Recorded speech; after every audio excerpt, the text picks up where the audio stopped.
One of the things that I've observed that in the process of learning, we usually bounce from one extreme. We make a calculation, oh, that's a wrong thing to do and a wrong way to behave, and then we bounce to the extreme opposite. And so there's this pendulum swing, and all of life is about striking a balance. It's all about finding that sweet spot, that middle ground, and there's subtleties to it. It's different for every person. It's important to recognize that, but really important to recognize as you're learning, as learning is taking place, not to overreact. And then people make the grand extreme miscalculation that they should never make any kind of adjustment ever. It's very childish. We come to some very childish computations, but the important thing to do when confronted with some personal failings is remember it's hard work to kind of get to the middle ground, that there's been a lot of forces that have shaped and molded us, and it's an effort to get there. It's an effort to hold on to yourself. It's an effort to stay there. People like to control and manipulate. When you don't have God in your life, you're God.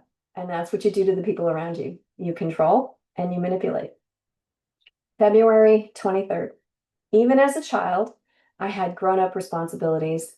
So it is no wonder that I grew up to be a caretaker.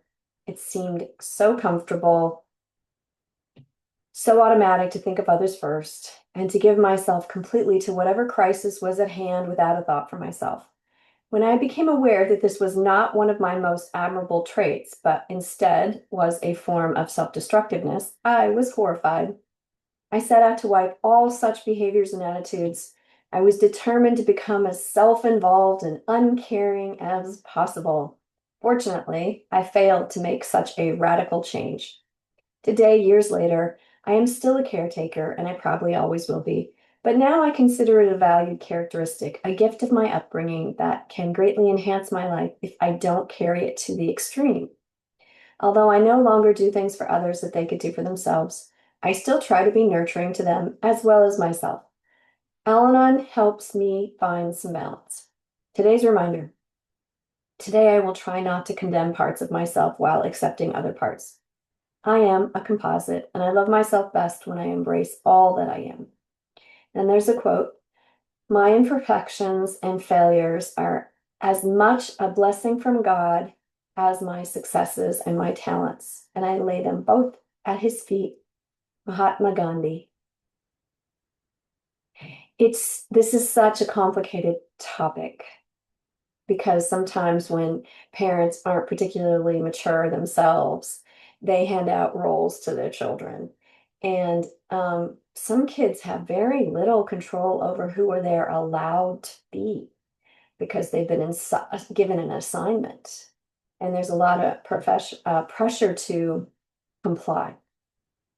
Just know that that unhealthy parent or parents or lack of parents is from God, and that the sorrows and struggles of your childhood are there. They come through God's hands, slip through those fingers, filtered by God, and are a blessing.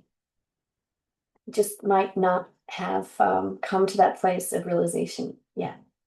So, what I have seen frequently is when there are parents that are incredibly immature, very, very childish. One of the children might end up being quite mature and taking on adult responsibilities. And so they may call themselves an old soul. And that may be a consequence of what they needed in their household, the family needed for everybody to survive, is they needed someone to step up and act like an adult. And sometimes that adult was like a 7-year-old. So it's kind of complicated.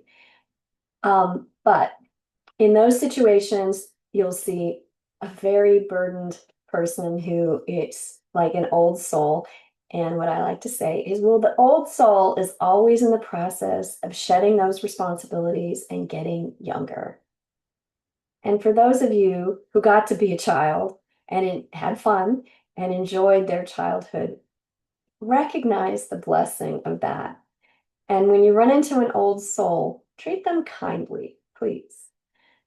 I hope this blesses you this day, and I hope you seek to find that balance in all you do. And of course, we make people uncomfortable with who we are, etc. But the most important thing is that you um, find a place where you're comfortable with yourself, in yourself.